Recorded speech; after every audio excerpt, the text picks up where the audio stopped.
कृष्ण अर्जुन से युद्ध के विषय में बात कर रहे थे। तभी वहां द्रौपदी आती है। वह कृष्ण को प्रणाम करती हैं। कृष्ण द्रौपदी से कहते हैं, अपमान केवल तुम्हारा नहीं हुआ सखी, अपमान तो हुआ मानवता का, अपमान तो हुआ स्वयं मेरा। कीचड़ को छू लेने से धूप मैली नहीं हो जाती। तुम तो जीवन की धूप हो। जल, पवन, अग्नि, आकाश और धरती का अपमान भला कौन कर सकता है। तुम सदैव मानव जाति के लिए आदरणीय रहोगी। द्रौपदी रोते हुए कृष्ण से कहती हैं, मैं तुम्हारी सखी, और दुशासन ने मुझे तुम्हारी सखी को बालों से पकड़कर खींचते हुए भरी सभा में ले गया, और वहाँ राजाओं की भरी सभा में दुर्योधन ने मुझे दासी और उस सूत पुत्र ने मुझे वैश्या कहा। गंगा पुत्र भीष्म की कुल वधू का अपमान, वो भी ज्येष्ठ पिता श्री धृतराष्ट्र की सभा में। और मैं उन महावीरों को क्या कहूँ, जिनमें से कोई सर्वश्रेष्ठ गदाधर है और कोई सर्वश्रेष्ठ धनुर्धर, और जिन्होंने चुपचाप अपनी पत्नी का ये अपमान सहन किया। धिक्कार है अर्जुन की गांडीव पर, धिक्कार है भीम की गदा पर, जिनके होते हुए मौनों की सभा में मेरा अपमान हुआ और इन महारथियों ने कुछ न कहा न कुछ किया। सबकी सहायता के लिए खड़े हो जाने वाले पांडव, मेरी सहायता के लिए कोई नहीं उठा। कृष्ण द्रौपदी को पकड़कर कहते हैं, जिन लोगों ने तुम्हारा अपमान किया है सखी, उन सब की पत्नियां उनके शवों पर विलाप करेंगी। आज जो कर्म हम कर रहे हैं, परिपक्व होकर उनसे हमारे भाग्य की रचना होती है। हमारे भाग्य का निर्माता हम खुद हैं, और प्रत्येक मनुष्य को उसके भाग्य का फल मिलता है। ये सच बात है कि भूल करके इंसान कुछ सीखता है, परंतु इसका मतलब ये नहीं कि वह जीवन भर भूल करता रहे और कहे कि हम सीख रहे हैं। इंसान जीवन में गलतियां करके उतना ही दुखी होता है जितना कि वह बार बार उन गलतियों के बारे में सोचकर होता है। जीवन के बदल जाने में कभी वक्त नहीं लगता, कभी कभी वक्त बदल जाने में पूरा जीवन लग जाता है। धरती पर जिस प्रकार मौसम में बदलाव आता है, उसी प्रकार जीवन में भी सुख दुख आता जाता रहता है। भगवत गीता में लिखा है, मन अंधा होता है, इसके पास अपना कोई ज्ञान नहीं होता। मन कुछ नहीं जानता, ना ही सही मार्गदर्शन करता है। इसलिए आप अंधे मन की बातें मानना बंद करें। अंधे मन की बातें मानकर जरूरी कामों को टालना बंद कीजिए। आप हमेशा अपनी बुद्धि से काम लीजिए, मन से नहीं, क्योंकि अंधा मन आपको जरूरी काम करने से रोकता है। जब आप बुद्धि के जरिए जरूरी कामों को करना शुरू कर देंगे तो धीरे धीरे आपका मन आपका मित्र बनता चला जाएगा। अभी आपका मन आपका दुश्मन बना हुआ है, जो आपको दिन पे दिन बर्बाद कर रहा है। हमारी आस्था की परीक्षा तब होती है जब हम जो चाहें वह ना मिले, फिर भी हमारे दिल से प्रभु के लिए शुक्रिया ही निकले। इच्छा पूरी नहीं होती तो क्रोध बढ़ता है, और इच्छा पूरी होती है तो लोभ बढ़ता है। इसलिए जीवन की हर परिस्थिति में धैर्य बनाए रखना। अगर कोई मनुष्य हमारे साथ बुरा कर रहा है तो उसे करने दो, ये उसका कर्म है और समय उसके कर्मों का फल उसे जरूर देगा। लेकिन हमें कभी भी किसी के साथ बुरा नहीं करना चाहिए, क्योंकि यही हमारा धर्म है। याद रखना, अगर बुरे लोग सिर्फ समझाने से समझ जाते तो बांसुरी बजाने वाला कभी महाभारत नहीं होने देता। श्री कृष्ण कहते हैं, भरोसा अगर खुद पर रखो तो ताकत बन जाती है, और दूसरों पर रखो तो कमजोरी बन जाती है। आप कब सही थे इसे कोई याद नहीं रखता, लेकिन आप कब गलत थे इसे सब याद रखते हैं। जो हो रहा है उसे होने दो। तुम्हारे ईश्वर ने तुम्हारी सोच से भी बेहतरीन तुम्हारे लिए सोच रखा है। बुरा वक्त आपको जिंदगी के उन सभी सच से सामना करवाता है जिसका आपने अपने अच्छे वक्त में कभी ख्याल भी नहीं किया होगा। जीवन में रिश्ते धागों की तरह होते हैं। जिस धागे की गांठ खुल जाती है उस धागे पर कभी कैंची नहीं चलानी चाहिए, क्योंकि रिश्तों की छोटी से छोटी खुशियां ही जीने का सहारा बनती हैं। ख्वाहिशों का क्या, वो तो पल पल बदलती रहती हैं। संसार में सभी एक जैसे नहीं होते, इसलिए जिसने तुम्हारा साथ दिया उसका साथ दो, तथा जिसने त्याग दिया उसे तुम भी त्याग दो। कोई भी कारण हो, कोई भी बात हो, चिढ़ो मत, गुस्सा मत करो, जोर से मत बोलो, मन शांत रखो, विचार करो, फिर निर्णय लो। आवाज से आवाज नहीं मिटती, बल्कि चुप्पी से मिटती है। तकलीफ सिर्फ आपको होगी, दुख भी आपको ही होगा। मन शांत रखोगे तो खुशियां भी आपको ही मिलेगी। आप वापस नहीं जा सकते और फिर से शुरुआत नहीं कर सकते, लेकिन आप जहां हैं वहीं से शुरू कर सकते हैं और अंत को बदल सकते हैं। समय जब पलटता है तो सब कुछ पलट देता है। इसलिए अच्छे समय में घमंड ना रखें और बुरे वक्त में सब्र रखना छोड़ दें। सोच और नियत अच्छी रखिए, फिर आपके कष्ट प्रभु स्वयं दूर करेंगे। हमें कभी उस व्यक्ति पर भरोसा नहीं करना चाहिए जो वक्त के साथ स्वभाव बदल लेता है। समय के साथ साथ हालात भी बदल जाते हैं, इसलिए बदलाव के समय स्वयं को बदल लेना ही बुद्धिमानी है। एक बेहतरीन जिंदगी जीने के लिए ये स्वीकार करना जरूरी है कि सबको सब कुछ नहीं मिल सकता।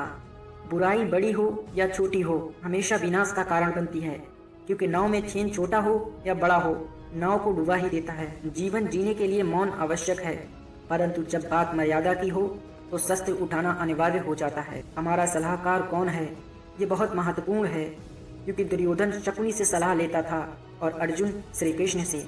जैसे उबलते पानी में कभी परछाई नहीं दिखती, ठीक उसी प्रकार परेशान मन में समाधान भी नहीं दिखते। शांत होकर देखिए, सभी समस्याओं का हल मिल जाएगा। शब्द और व्यक्ति एक ही होते हैं, बस अर्थ बदल जाता है। जो हमेशा प्यार करते हैं उनके लिए हमेशा सही, और जो लोग दिखावा करते हैं उनके लिए हमेशा गलत। अहंकार उसी को होता है जिसे बिना मेहनत के सब कुछ मिल जाता है। मेहनत से सुख प्राप्त होता है, मेहनत से सुख प्राप्त होता है। मेहनत से सुख प्राप्त करने वाला व्यक्ति दूसरों की मेहनत का भी सम्मान करता है। प्रेम से भरी हुई आंखें, श्रद्धा से झुका हुआ सिर, संयोग करता हुआ हाथ, सद्मार्ग पर चलता हुआ पांव और सत्य से जुड़ी हुई जीव ईश्वर की पसंदीदा चीजें हैं। जीवन के 3 मंत्र: आनंद में वचन मत दीजिए, क्रोध में उत्तर मत दीजिए, दुख में निर्णय मत लीजिए। हमेशा घर, गाड़ी, पत्नी, बच्चे, कमाई और संपत्ति के मामले में खुश रहना चाहिए, लेकिन ज्ञान के मामले में कभी भी संतुष्ट नहीं होना चाहिए। यदि आप प्रयास करने के बाद भी असफल हो जाएं, तो भी उस व्यक्ति से हर हाल में बेहतर होंगे जिसको बिना कुछ प्रयास के सफलता मिल गई हो। मैदान में हारा हुआ फिर से जीत सकता है, परंतु मन से हारा हुआ फिर कभी नहीं जीत सकता। आपका आत्मविश्वास ही आपकी सर्वश्रेष्ठ पूंजी है। पिता की दौलत पर क्या घमंड करना, मजा तो तब है जब दौलत अपनी हो और घमंड पिता करे। कोई तुम्हारे कंधे पर हाथ रखता है तो तुम्हारा हौसला बढ़ जाता है, पर जब किसी का हाथ कंधे पर नहीं होता, तुम अपनी शक्ति खुद बनते हो, और वही शक्ति ईश्वर है। जिस तरह एक दीपक जलाने से हजारों दीपक रोशन किए जा सकते हैं, फिर भी उस दिए की रोशनी कम नहीं होती, उसी तरह खुशियाँ बांटने से बढ़ती हैं, कभी कम नहीं होती। अगर आप दूसरों के लिए दिया जलाते हैं तो ये आपके रास्ते को भी रोशन करेगा। परमात्मा कभी किसी का भाग्य नहीं लिखता। जीवन के हर कदम पर हमारी सोच, हमारा व्यवहार और हमारे कर्म ही हमारा भाग्य लिखते हैं। जो जगा हुआ है उसके लिए रात लंबी है, जो थका हुआ है उसके लिए यात्रा लंबी है। जो व्यक्ति सच्चा धर्म नहीं जानता उसके लिए ये जिंदगी भी लंबी है। अपने आप पर विश्वास रखो, फिर संसार में कोई भी तुम्हें सफल होने से नहीं रोक पाएगा। जीवन मिलता है भाग्य की बात है, मृत्यु होना समय की बात है, पर मृत्यु के बाद लोगों के दिलों में जीवित रहना ये कर्मों की बात है। जो व्यक्ति थोड़े में ही खुश रहता है, सबसे अधिक खुशियाँ उसके पास ही होती हैं। इसलिए आपके पास जितना है उसी में खुश रहिए। शक एक लाइलाज बीमारी है, ये अच्छे से अच्छे रिश्ते और दोस्तों को भी दीमक की तरह चाट जाती है। मजबूत इंसान को देखकर लोग सोचते हैं कि ये कभी टूटता क्यों नहीं, लेकिन लोग ये नहीं जानते कि टूटने के बाद ही वो इतना मजबूत हो पाया है। श्रीमद् भगवद गीता कर्म को प्रधान मानती है, और ये सत्य है कि संसार में कर्म ही सब कुछ है। कर्म में ही आपका जीवन है। कर्म के कुछ सिद्धांत हैं जिनका पालन करने से आपके जीवन को दिशा मिलती है। हर सभ्यता और समाज में समय के अनुसार कर्म के छोटे बड़े और अच्छे बुरे की परिभाषा तय की जाती है।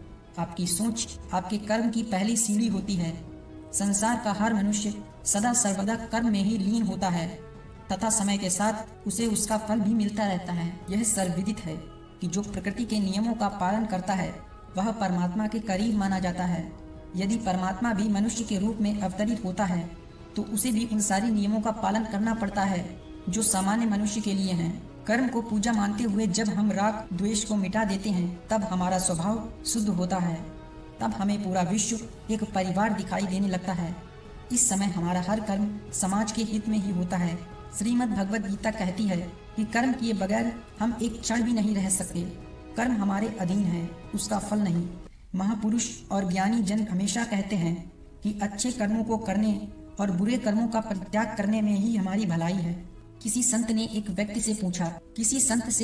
ने पूछा कि आपके जीवन में इतनी शांति, प्रसन्नता और उल्लास कैसे है। इस पर संत ने मुस्कुराते हुए कहा था कि अपने कर्मों के प्रति यदि आप आज से ही सजग और सतर्क हो जाते हैं तो ये सब आप भी पा सकते हैं। सारा खेल कर्मों का है। हम कर्म अच्छा करते नहीं और फल बहुत अच्छा चाहिए, ये भला कैसे संभव होगा। मानव को हमेशा अतीत का आईना देखते रहना चाहिए ताकि एहसास होता रहे कि ऐसे भी दिन थे कि 1 जून की रोटी नसीब नहीं होती थी। आज जब समय बदला तो हमारा गुजारा हो रहा है। वक्त भूल रहा है। आदमी भले ही कितना बड़ा बन जाए, अतीत की परछाई उसका दामन नहीं छोड़ती, मरते दम तक साथ रहती है। गलत काम करके पैसा अर्जित करके आलीशान महल बना रहा है, मगर पल की खबर नहीं। मानव को एक दूसरे के सुख दुख में शामिल होना चाहिए। पुण्य सदियों तक रहता है। पुण्य करो, जीवन सुधर जाएगा। अच्छे कर्म करो, मानव बनो, दानवता छोड़ दो। दोस्तों, आज की ये वीडियो आपको पसंद आई हो तो लाइक करें और अपने दोस्तों के साथ शेयर करें। इस वीडियो से आपने क्या सीखा हमें कमेंट कर ज़रूर बताएं, क्योंकि आपके कमेंट से हमें बहुत कुछ सीखने को मिलता है। इस वीडियो को पूरा देखने के लिए आपका धन्यवाद।